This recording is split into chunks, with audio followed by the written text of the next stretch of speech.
Hello and welcome to the Heart of Markness Led Zeppelin podcast, episode 194, The Firm, Inglewood, California, basically LA, 1985, March 14th, 1985, day before the Ides of March. Julius Caesar could attend.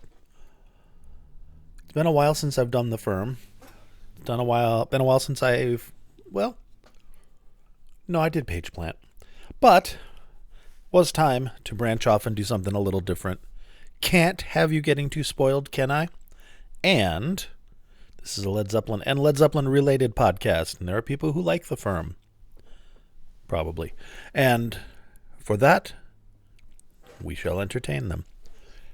The time, 1985, March 14th. Jimmy Page making his comeback after the demise of Led Zeppelin.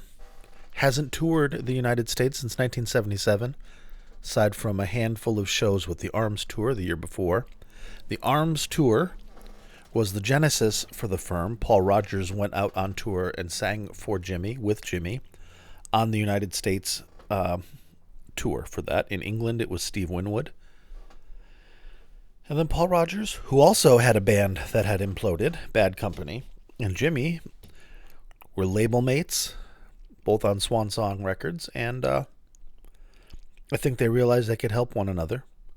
And I haven't heard a definitive story on how this happened. I've heard Jimmy needed somebody, so he called up Paul and said, "Hey, why not, man?"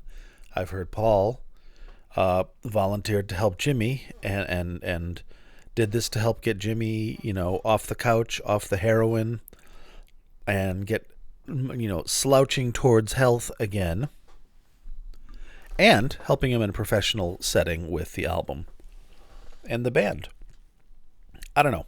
In any case, once the Arms Tour was over at the end of 1983, in December of 83, the 9th of December was the last Arms date, Jimmy went back on the 13th of December, I believe. He jammed with Robert Plant in England on Treat Her Right, which was excellent, and he was jazzed. He had gone out, he had gotten the adulation of the fans, he had played again, and he believed in himself, and he wanted to go out. In 1984, I have a 2-part podcast series on Jimmy in 1984 and all the stuff he did. He was a very busy boy, because first of all, he had to get back in playing shape because he hadn't played for years regularly, and the boy does not practice. So, if there is not a project for him to work on, then he just does not play. So, which is why if he were to pick up the guitar and do something now at the age of almost essentially 80, it would take a while for him to get back up. But whatever. So, 1984, Jimmy's going out jamming with a bunch of folks. He jammed with Rocket 88 in Stewart's band with Charlie Watts and Jack Bruce. Jammed with Ginger Baker. Did a whole bunch of gigs with Roy Harper. Recorded an album with Roy Harper. That's where he picked up Tony Franklin. Tony Franklin was Roy Harper's bass player at the time. He took Tony Franklin and Paul Rodgers from the Arms Tour, and then got Chris Slade, who had to wait until he got off tour with Dave Gilmour on the About Face tour, where Roy Harper attended, at least on the video. They got together and recorded the first Firm album. From what I've read, I think Leif Masses was the engineer, if I remember correctly. And I read an interview with him. I cannot find it any longer, which is a bummer. But that the sessions were very, very professional, very tight. Down to business, no fucking around. The way Zeppelin acted. I mean, they did not waste time in the studio, Zeppelin. They had their songs, they recorded them, and they left. Which is why there's not a plethora of unreleased stuff out there of high quality and high caliber like there is with a band like the Rolling Stones, who would go into the studio and write an album and just jam. So there's hundreds and hundreds of hours of shit for the Stones for each album, whereas there's just a couple of extra tracks at best for Zepp, for each album, at least that we know about. Boom. So, The Firm released in then early 85. I remember when it came out, I was working at Caldor, the department store in Bedford, New Hampshire. I was in the books and records department when the Firm album was unloaded. And I said, oh my God, Jimmy Page, at last. And I put it on the turntable and then was like, this doesn't sound like Zeppelin. This doesn't sound hard. Because I was a teenager, so I was stupid. In any case, the Firm came out. In my opinion, their biggest mistake was releasing Radioactive as the single first, rather than Satisfaction Guaranteed, which is a much more Jimmy kind of song. It's got the kind of the weird spooky shit in the background underneath the song is reminiscent of the spooky eerie shit going on in the background of In the Evening during Jimmy's solo. It's got that ambiance, it's got the swampiness. The video has Les Paul in it, and the video's cool. And Radioactive is pop, which was great if you're just looking for that quick minor hit, which is what they had, a minor hit with it. But it doesn't really sell you on like, oh my God, I have to see this group live. And it didn't.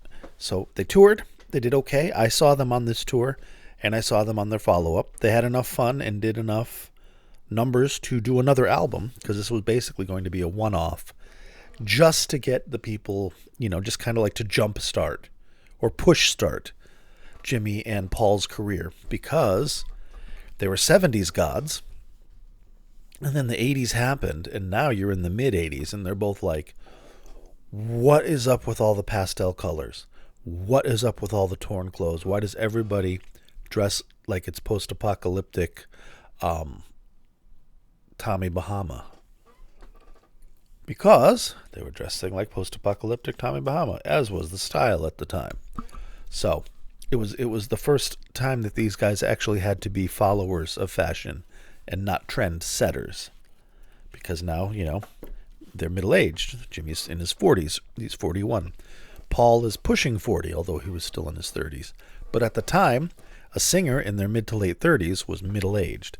These were the guys that broke through the barrier to actually keep music relevant, and that musicians could still be relevant into their 40s, 50s, and beyond. And not just be an oldies act. Although, yes, the Stones have turned into that. The Who has kind of turned into that, which is inevitable, but they pushed through, and everybody put out some content that was at least decent in the 80s, in their 40s, in their 50s, which, which the first generation of rock stars, the Chuck Berrys, the Little Richards, the Jerry Lee Lewises, rest in peace, didn't. They were still doing all their hits from the 50s if you want to go see them. Wonderfully, greatly, but they didn't really adapt. They stayed in that realm.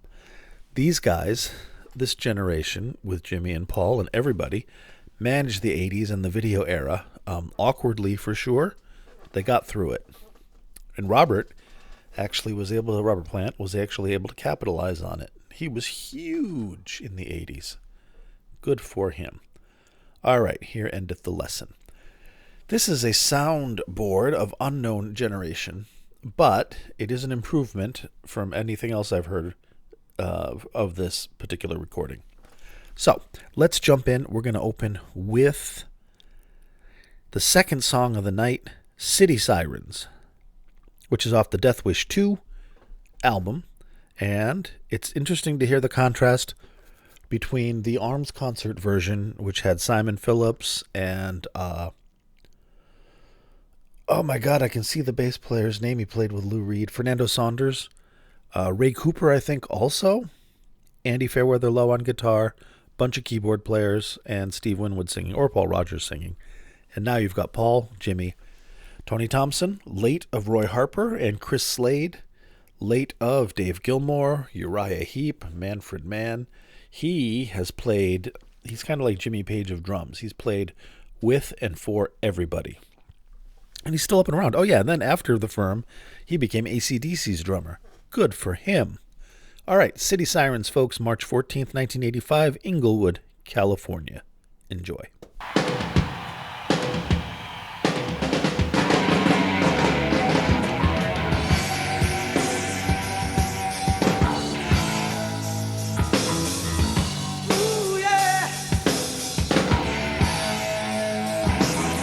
Did you see all the lights and the sound of those sirens? All the noise that will drive you insane. You can see all the lights and the sound of those sirens, like a needle that pierces your brain. You know, I know what you see. It will be the same for me. I know you know what I hear. Sometimes it's so very clear. Every night when the forces of evil are all around, there will be no escape from its spell. There's no rhyme, there's no reason for what you see going down. You ask me, it's slightly above my head. Oh, my head. You know, I know what you see. It will be the same for me. I know you know what I hear. Sometimes it's so very clear. Let me tell you now. Did you see all the lights and the sound of those sirens? Babe? All the sounds that will drive you insane. You can see all the lights and the sound of those sirens, like a needle that passes your brain. Oh, you know, I know what you see. It will be the same for me.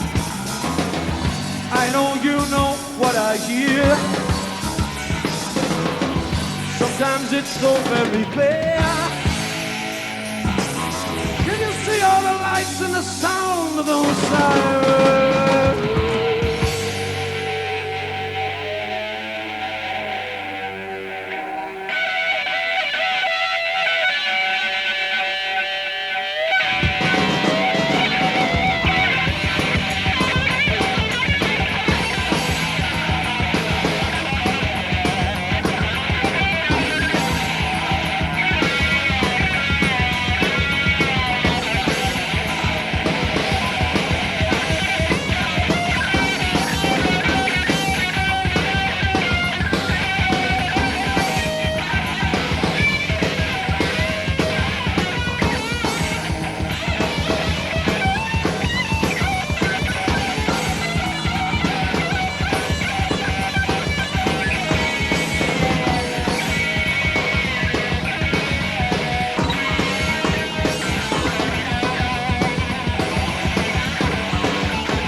There will be no escape from its spell. There's no rhyme, there's no reason for what you see going down. If you ask me, it's slightly above my head. Oh, my head. You know, I know what you see. It will be the same for me. I know you know what I hear. Sometimes it's so very clear. Did you see all the lights and the sound of those sounds?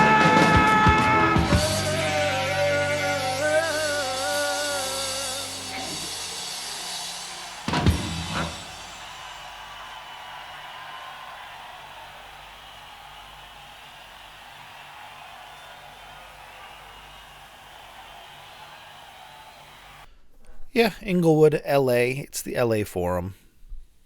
I should change that. But I won't. Aha. See, that was pretty good, right? I don't ever get the feeling that They really, really locked in tight, tight, tight. I think Tony did. I don't know. I think that there's a slight incompatibility with the style of Chris Slade and the style of Jimmy Page. It's good. Nobody's fucking up and nobody's playing anything poorly. In fact, Chris is doing some cool shit. But I don't know. It was more badass than I thought it was when I first heard it. And I am going to listen to it more because I'm realizing that there's some good stuff here. All right. Moving along from City Sirens, we go to another song from Death Wish. It is an instrumental. It is called The Chase. It was sandwiched in the concert between Tony Thompson's super awesome bass solo and Jimmy's basically rehash of the 1977 noise solo with the laser pyramid. Very cool to see, not so interesting to listen to. The Chase, though, is pretty cool. And it has some good stuff with Tony Franklin's fretless bass.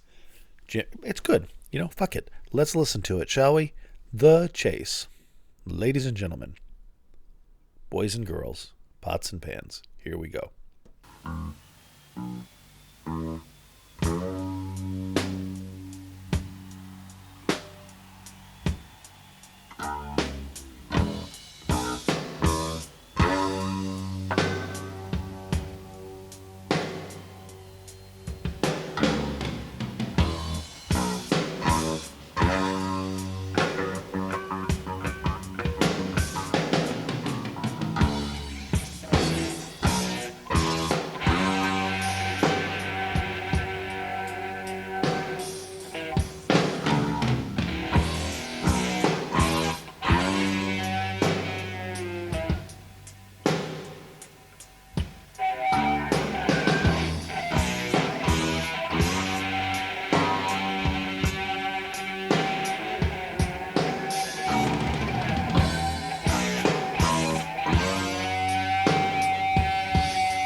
And then we go into Jimmy's, which maybe I could have, I don't know. I don't like listening to those. They don't really command the attention that they do when you're actually seeing it. And the laser pyramids going on and Jimmy's gesticulations. It's very cool. Hearing it, not so much. All right. You know what is good to hear? The same spiel you hear every goddamn week. You can find me on any podcast platform on which you find podcasts. Apple, Android, Spotify, SoundCloud, Podbean, Stitcher. All that. I'm there, which you know because you're hearing me. But I have to tell you. I am also on YouTube, Twitter, and Facebook under the name Heart of Markness. Please, if you like what I do, follow me on one of those. You can join the Heart of Markness Facebook group. Definitely follow me on Twitter if you're on Twitter. I'd love to have you. And then YouTube is where, it's YouTube. It's where I put the podcast there too. Let's see. I have a website, heartofmarkness.com. That is where I post the podcasts, as well as links to the concerts that I cover. For example, this concert here, The Firm. Let me read you the track list. You'll be able to download the whole show for free. Has the introduction, which is just music. Closer, City Sirens, Make or Break, The Morning After, which is a Paul Rodgers solo tune. Good tune, though. Together, Cadillac, which would appear on Mean Business.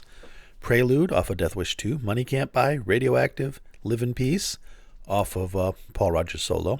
Midnight Moonlight, You've Lost That Lovin' Feelin'. Yup. The bass solo, the chase, the guitar solo, the drum solo. And I Just Want to Make Love to You. Wheel of Fortune. Someone to Love. That's not on anything. Unless it turns into Fortune Hunter. Cut Loose. Boogie Mama. Both off of Paul Rodgers. Somebody to Love off The Firm. And that's it. You can get that for free. heartofmarkness.com. And if you like what I do, and you like how I do it, and you're of a mind and of the means to throw money at me, consider going to patreon.com/heartofmarkness or hitting the big fat Patreon button on heartofmarkness.com while you're downloading all those shows for free that I dug out of the earth with my rough and cracked hands. You get your own podcast, at least one podcast every month. I've been doing more, so that's good. And you get to actually materially, honestly, it makes a difference in my life, support the podcast. Help pay for the SoundCloud hosting, the Mega Cloud hosting, the website hosting, all this hosting, so much hosting. So thank you. And unless you tell me not to, which a couple of you have, I will read out your names every week. For example, here are the current Titans upon whose shoulders rests this humble yet mighty podcast. We have a new one. A Laurel and Hardy handshake. Go out to Keith and Tilda. Tilda, I hear you're super cool. That's rad. Keep that flame burning. And Brian and Matt and Steven and George and Big Ed, Kenny, John from West Footscray. Scrolling. Pie Card or Pickard or Picard. Knegarn. I asked about the pronunciation of that one. Chris. Rob from Melbourne, Australia. Whoops, I fucked everything up and lost my place. Wayne. Brad. Danielle. Tracy, whose Christmas party I did not go to last Friday because I had prior commitment. Not because I hate you. And David. Is that it? No. Bonzo Billy. And Mimo. Thank you, my friends. You guys really, you keep me honest and keep me coming to do this every week. Bless you for that. Thank you for helping me and supporting me, bring out the live Zeppelin mojo to everybody who needs to hear it. There's healing in music, and I'd like to share that. All right. Spiel over. Back to the tunes. And I am going to play for you now Live in Peace, which is off of Paul Rodgers' solo album. They did it again on Mean Business and was always good with The Firm, even in 1984 when they very, very first started out in December of 84. kick ass. You can see them live. The Pro Shot white T-shirt Jimmy Firm show is from December 9th, 1984. Kick ass, and they do a kick ass Live in Peace on it. So enjoy, friends, and get to hear a little bit of Jimmy wailing on the solo. I'll be back after to say bye. Live in Peace, March 14th, 1985.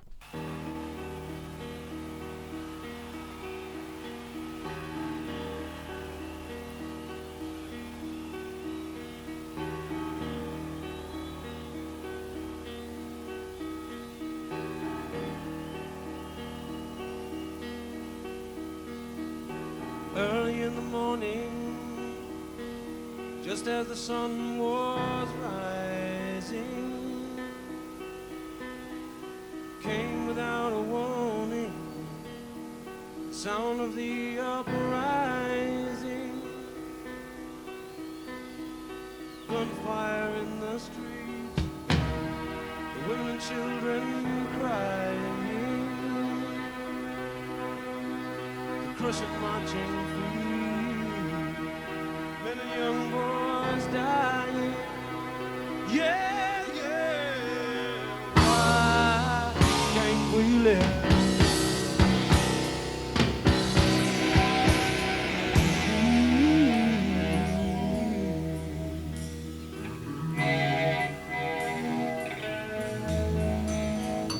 We live in summertime, the shadow of annihilation troubles every mind and chills the heart of every nation. Darkness knows the night.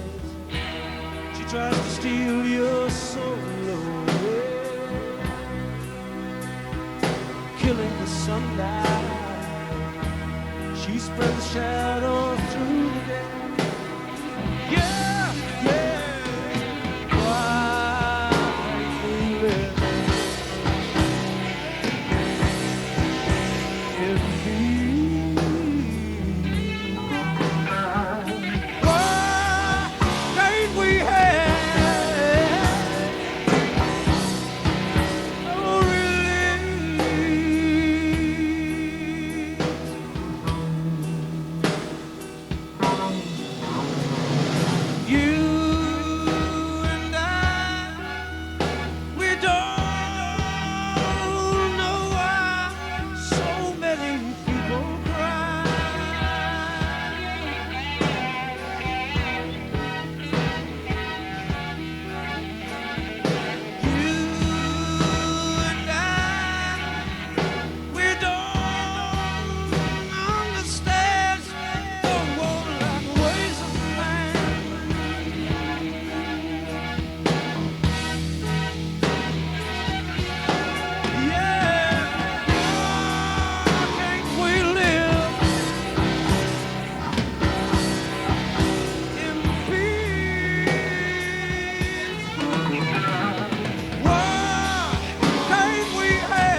And there we have it.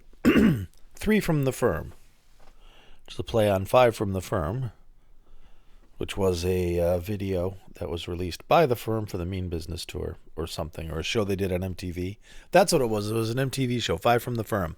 They did 5 Firm videos. It was for Mean Business, but they did Radioactive, Satisfaction Guaranteed, Live in Peace, Tear Down the Walls, and All the King's Horses.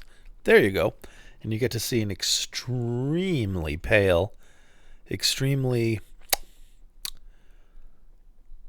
under the influence of stimulants, Mr. Jimmy Page on that.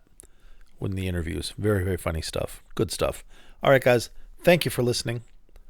I'm going to go eat quiche like a real man. It is almost 6 o'clock here. Just got home an hour ago, jumped on and did this. Boom. It'll be live momentarily, and it'll be up on the website later tonight, so if it's not there when you look again. Please be good to yourselves and each other, and thank you very much for listening. Good night. I said good night.